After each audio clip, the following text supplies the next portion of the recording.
Hello students, achievers academy की आज next class आपकी स्टार्ट होती है। थोड़ा सा हमने जाना कल आपको आवेश का बेसिक समझाया था। आज आपको थोड़ा सा आवेश से आगे समझाते हैं कि आवेश उत्पत्ति के इलेक्ट्रॉनिक सिद्धांत होता क्या है। वीडियो स्टार्ट करने से पहले आप वीडियो को अगर पसंद आए तो लाइक करना और हमारे चैनल को सब्सक्राइब करना। नीचे आपको रेड कलर का जो है ना मार्क दिया होगा सब्सक्राइब को, उसे आप ओके कर देंगे। अब हम अपनी वीडियो शुरू करते हैं। तो सबसे पहले हम समझते हैं आवेश उत्पत्ति का इलेक्ट्रॉनिक सिद्धांत, कि आवेश जो आपके हैं इलेक्ट्रॉनिक सिद्धांत के द्वारा कैसे उत्पन्न होते हैं। जैसे आपके सबसे पहले एक डायग्राम नजर आ रहा होगा, मैं डायग्राम तैयार किया है कि ये आपका क्या हो गया कि अगर हम किसी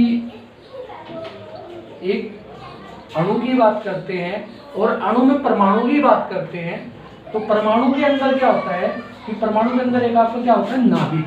परमाणु के अंदर होता है आपका नाभिक, और नाभिक में क्या होता है कि नाभिक में आपका होता है प्रोटॉन और न्यूट्रॉन। नाभिक के अंदर क्या होता है आपका प्रोटॉन और न्यूट्रॉन। प्रोटॉन आपके प्रोटॉन पर अगर आवेश की बात करें तो प्रोटॉन के पास आवेश होते हैं धनावेश और न्यूट्रॉन आपके होते हैं उदासीन। प्रोटॉन न्यूट्रॉन क्या होता है आपका उदासीन होता है, इसके पास कोई आवेश नहीं होता, तो न्यूट्रॉन होते हैं आपके उदासीन। प्रोटॉन और न्यूट्रॉन नाभिक के अंदर होते हैं, इलेक्ट्रॉन इसके चारों ओर घूमते रहते हैं। इलेक्ट्रॉनों के पास कैसा आवेश होता है ऋणावेश। इलेक्ट्रॉनों के पास आवेश होता है ऋणावेश। जितने आवेश प्रोटॉन के पास होते हैं, जितने धनावेश प्रोटॉन के पास होते हैं, उतने ऋणावेश आपके इलेक्ट्रॉन के पास होते हैं, और इलेक्ट्रॉन न्यूट्रॉन प्रोटॉन के चारों चक्कर लगाते रहते हैं। तो इसके द्वारा हमें आवेशों को समझना कैसे है कि भाई प्रोटॉन के पास धनावेश, इलेक्ट्रॉनों के पास ऋणावेश, तो एक दूसरे को क्या करते हैं आकर्षित करते हैं। क्योंकि संख्या बराबर है, आवेशों की संख्या बराबर है, इसलिए क्या करते हैं एक दूसरे को आकर्षित करते हैं और बराबर बल से आकर्षित करते हैं, जिस कारण इलेक्ट्रॉन आपके प्रोटॉन से चिपकते नहीं बल्कि दूरी बना के रखते हैं, किस प्रॉपर स्पेस बना के रखते हैं, तो घूमते रहते हैं। ठीक है, तो ये आपका था बेसिक सा एक छोटा है। मैं आपको जो है ना 10th क्लास से बेसिक सा है ये समझा के लेके चलो, क्योंकि हमें पढ़नी है वो कौन सी क्लास 12th की फिजिक्स पढ़नी है। तो इसके बाद अगर मैं आगे डिस्कस करूँ, ये आपका हो गया आवेश की उत्पत्ति का इलेक्ट्रॉनिक सिद्धांत, जैसे जैसे वो आपको पता है। उसके बाद चलते हैं आवेशन की विधियाँ। आवेशन की विधिया में आप अगर आप किसी दो वस्तु को या किसी अनावेशित वस्तु को आवेशित करना चाहते हैं, तो आवेशित करने की आपकी 3 विधियाँ हैं, जो मैं थोड़ा बहुत डिफाइन कर रखा है बोर्ड पे भी। सबसे पहली विधि होती है आपकी घर्षण द्वारा आवेशन। किसके द्वारा आवेशन? घर्षण के द्वारा आवेशन। घर्षण के द्वारा आवेशन कैसे करते हैं बच्चों? जैसे मैं तुम्हें बता रहा था कि हम बचपन में क्या करते थे कि पैर उठा के बालों पे ऐसे रगड़ लिया, घिस लिया, और घिसने के बाद क्या करा कि छोटे छोटे पेपर आपके सामने रखे हुए पेपर के टुकड़े, और वो जो है ना उसकी ओर आकर्षित होते थे, और हम कहते बड़ा मैजिक हो गया भाई। तो ये घर्षण द्वारा आवेशन में ऐसे होता है कि हम क्या करते हैं कि वस्तु को दूसरे वस्तु से रगड़ते हैं, एक आवेशित वस्तु क्या करेगी दूसरी अनावेशित वस्तु को आवेशित कर देगी। ठीक है, अर्थात जैसे आप रगड़ोगे तो एक से इलेक्ट्रॉन दूसरे पर जाएंगे, जैसे मैं आपको थोड़ा बहुत कल भी समझाया था। ठीक है, तो इलेक्ट्रॉन जाने के बाद जैसे इलेक्ट्रॉन निकलते हैं तो उसके पास कैसा आवेश उत्पन्न हो जाएगा। इलेक्ट्रॉन जिससे निकले उसके पास धनावेश, और जो ले रहा है वो कैसे ऋणावेश। और आपको पता है 2 प्रकार के होते हैं, धनावेश और ऋणावेश। प्रकृति के गुण एक तरह से जाते हैं विश्व के, दूसरे क्या हो जाते हैं जाते हैं विश्व के। ठीक है, अब आगे डिस्कस करते हैं। नंबर 2 होता है आपका चालन द्वारा आवेशन, की चालन के द्वारा आवेशन कैसे होता है।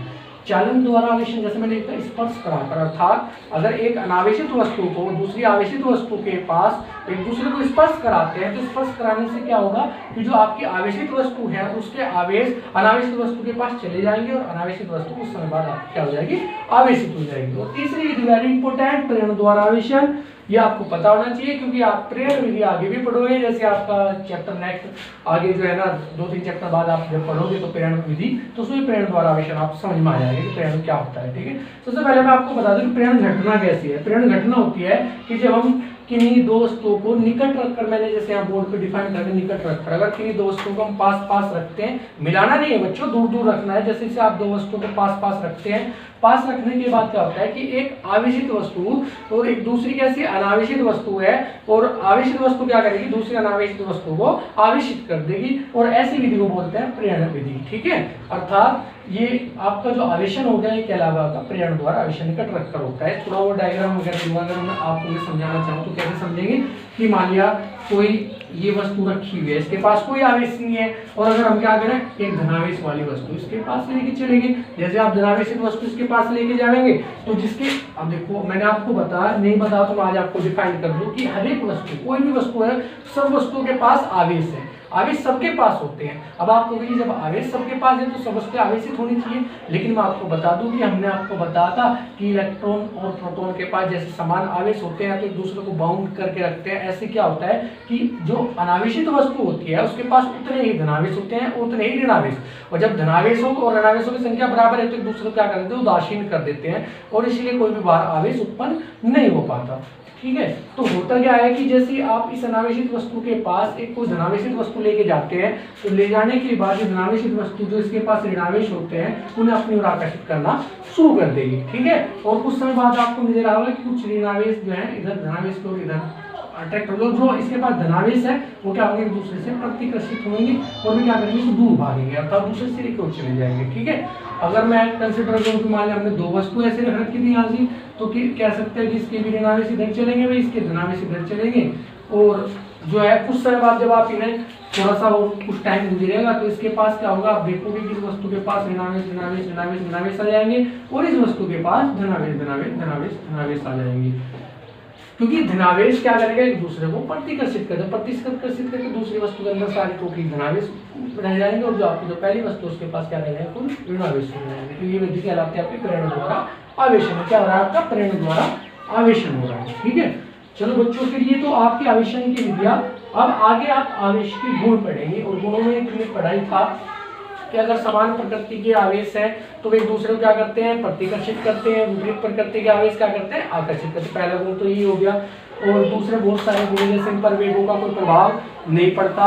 ये अगर किसी एक क्षेत्र के हम आवेशों को कंसिडर करें तो हम आवेशों का योग करते हैं।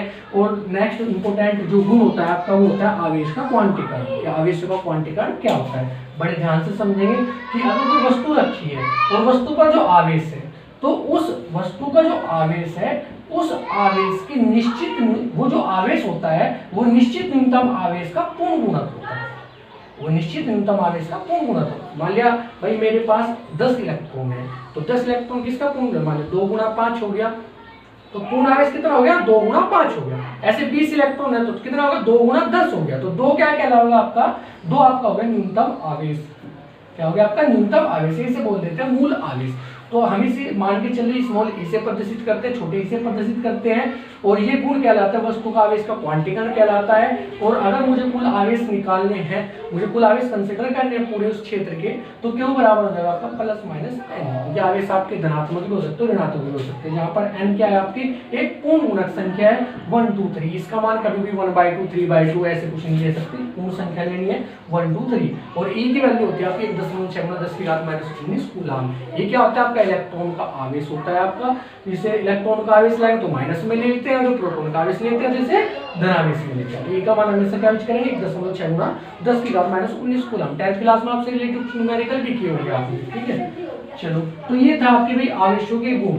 अब हम क्या करते हैं, आवेशों के आधार पर पदार्थों का वर्गीकरण करना शुरू कर देते हैं। तो जैसे ही आप आवेशों का वर्गीकरण, आवेशों के द्वारा पदार्थों का वर्गीकरण करते हैं, तो सबसे पहले आते हैं आपके चालक पदार्थ। कि चालक क्या होते हैं, देखो मैं बच्चों आपको बता दूं कि आवेश कैसे उत्पन्न होते हैं। आवेश उत्पन्न होते हैं कि भाई एक वस्तु दूसरी वस्तु के पास लेके संपर्क में आई, या फिर एक दूसरे को रगड़ लिया। 3 तरीके से आपके जो है ना आवेश उत्पन्न होते हैं। आवेश उत्पन्न होते कैसे, इलेक्ट्रॉन या तो दे रहा है या ले रहा है, अर्थात इलेक्ट्रॉनों का जब आदान प्रदान होगा तभी आवेश उत्पन्न होंगे, नहीं आवेश उत्पन्न नहीं होंगे। अब होता क्या है कि जब हम चालक को कंसीडर करते हैं, तुमने देखा कि भाई मान लिया एक पूरा रूम है, रूम के अंदर वो पूरी चेयर भरी हुई है, 50 चेयर है, 50 बच्चे हैं, 50 बच्चों को 50 चेयर पे बैठा दिया, तो उसमें खाली जगह तो रही नहीं, तो उसके पास आवेश कैसे उत्पन्न होगा। तो आवेश उत्पन्न करने के लिए क्या करना होगा, एक स्टूडेंट को वहां से उठा देंगे, एक चेयर खाली हो जाएगी, अर्थात जो आपका एक पदार्थ है, एलिमेंट्स है, उसके क्या काम करेंगे, उसमें से एक इलेक्ट्रॉन निकाल देंगे। इलेक्ट्रॉन निकलेगा तो आप उसके जाहिर सी बात उसमें एक आवेश उत्पन्न हो जाएगा। ठीक है, तो ऐसे क्या होता है, क्लास में से एक स्टूडेंट उठाते, खाली जगह बच गई, अब खाली जगह बच गई तो दूसरा स्टूडेंट बैठाने की जगह अर्थात उस आवेशित वो वस्तु क्या है आपकी आवेशित हो गई।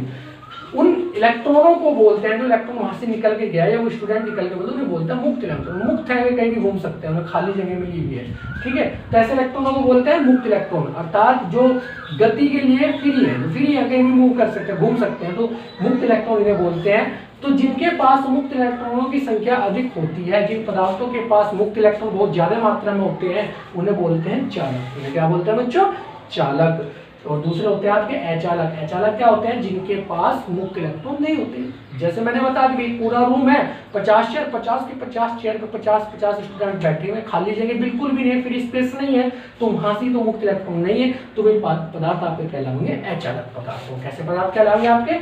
अचालक पदार्थ। तो तीसरे टाइप आपका होता है अर्धचालक, जो कि आपके सिलेबस में भी है, सेमीकंडक्टर डिवाइस है, जो आप पढ़ोगे, ठीक है, वो आपके सेकंड बुक में, उसे सेकंड बुक में कराएंगे। तो अर्धचालक क्या होते हैं? जिनकी चालकता अर्थात जिनके पास मुक्त इलेक्ट्रॉनों की संख्या अचालक और चालक के मध्य होती है, अर्थात न तो वे चालक ही होते हैं, न अचालक ही होते हैं। अर्थात इनमें अगर हम सिंपल सी लैंग्वेज में डिस्कस करें कि चालक में जिनके पास मुक्त इलेक्ट्रॉन होता है, अर्थात उनमें विद्युत धारा प्रवाहित हो सकती है, ये अगले चैप्टर में भी डिस्कस होगा। अचालक में जिनमें विद्युत धारा प्रवाहित नहीं हो सकती, तो विद्युत धारा भी उन्हीं में प्रवाहित हो सकती है जिनके पास मुक्त इलेक्ट्रॉन है, ठीक है, जिनके जो आवेशित है। अचालक में विद्युत धारा प्रवाहित नहीं होती, अर्धचालक में विद्युत धारा प्रवाहित करानी पड़ती है, अपने आप नहीं होती, करानी पड़ती है, ठीक है। तो बच्चों ये क्या था आपका? ये पदार्थों का वर्गीकरण था, ठीक है। तो ये पूरा मैंने आपको डिस्कस करा आवेश के बारे में। अब इसमें थोड़ा सा और आगे हम बढ़ते हैं, ठीक है, जो कि मैंने बोर्ड पे तो नोट नहीं किया, लेकिन मैं अपने से कराता हूँ आपको। इससे आगे चलते हैं। इसमें नेक्स्ट आता है आपका कूलाम का नियम। कूलाम का नियम, तो आगे हम स्टडी करेंगे कूलाम का नियम कि कूलाम का नियम क्या होता है। कूलाम एक वैज्ञानिक हुए और उन्होंने क्या काम करा? उन्होंने डिफाइन किया, उन्होंने बताया कि जब हम इन दो प्रकार के आवेशों को, अब आवेश क्या है आपके, वो आपके सजाते भी हो सकते हैं और विजाते भी हो सकते हैं। अगर दो आवेशों को आप पास रखते हैं, मान लो मैंने एक आवेश क्या है आपका Q1 है, और दूसरा आवेश क्या है आपका Q2 है। दो आवेशों को पास रखते हैं, पास मान लिया हमने कुछ दूरी पे रख दिया, स्मॉल r दूरी पे रखे हुए हैं, ठीक है, स्मॉल r दूरी पे रखे हुए हैं दोनों आवेश Q1 और Q2। तो इन्होंने बताया कि ये सजाते भी हो सकते हैं और विजाते भी, ये फिक्स नहीं है कि भाई सजाते लेंगे या विजाते लेंगे।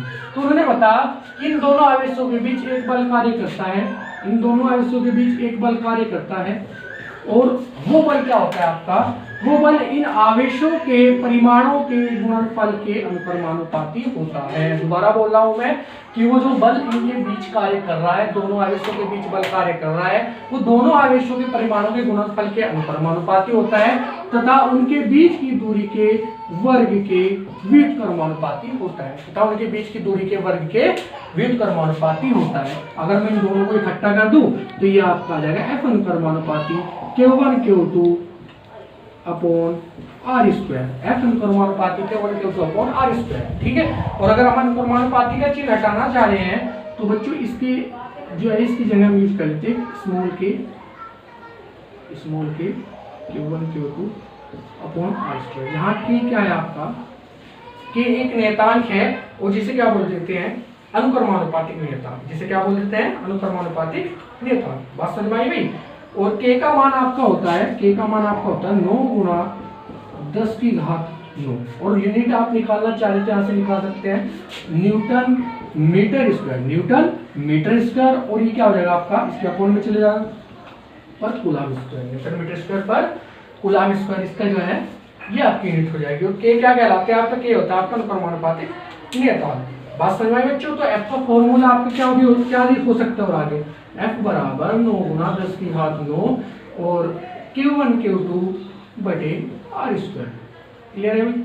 ये कब है? ये कब है? जब आपका वायु माध्यम है। कैसा माध्यम है? वायु माध्यम। अगर हम दो आवेश वायु माध्यम में हमने रख रखे हैं, ठीक है, अगर माध्यम भिन्न है तो उसके लिए हम अलग स्टडी करते हैं, ठीक है। ये जो 9 गुना 10 की घात 9 मान होता है, ये मान होता है 1/4 पाई एप्सिलॉन 0 का। किसका मान होता है ये?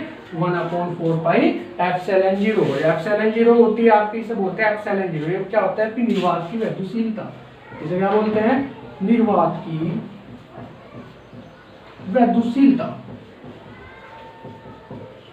निर्वात की वैद्युशीलता, तो इससे कंसीडर हो रहा है कि वैद्युशीलता भी अलग अलग होती है कि ये तो निर्वात की हो गई, एक किसी माध्यम में, निर्वात तो समझ में आ रहा होगा जहाँ कुछ नहीं होता, जहाँ कोई अवेलेबल नहीं है, तो ऐसी आपकी जो है ना वैद्युशीलता भी अलग अलग होती है। तो निर्वात की वैद्युशीलता होगी, किसी माध्यम में वैद्युशीलता होगी, एक दूसरी होती है आपकी सापेक्ष वैद्युशीलता। अगर मैं इसे यहाँ से थोड़ा सा डिस्कस करके लेके चलूँ कि निर्वात की वैद्युशीलता और ये क्या होती है आपकी सापेक्ष वैद्युशीलता, तो अगर बात करें किसी माध्यम की वैद्युशीलता, अगर कोई माध्यम अलग से आपको दे रखा है तो उसे के, कैपिटल के या एप्सिलॉन से डिनोट करते हैं, और ये होती है आपकी माध्यम की वैद्युशीलता। क्या होती है आपकी माध्यम की वैद्युशीलता, अगर किसी माध्यम में हम कंसीडर करें। और तीसरा होता है आपका एप्सिलॉन आर। क्या होता है आपका भाई एप्सिलॉन आर। तो एप्सिलॉन आर आपका होता है, एप्सिलॉन आपका होता है एप्सिलॉन आर, ये थोड़ी सी के से डिनोट नहीं करते, खाली एप्सिलॉन से इसे के और एप्सिलॉन आर से डिनोट करते ही होती है सापेक्ष या निरपेक्ष वैद्युशीलता। निरपेक्ष वैद्युशीलता, वैद्युशीलता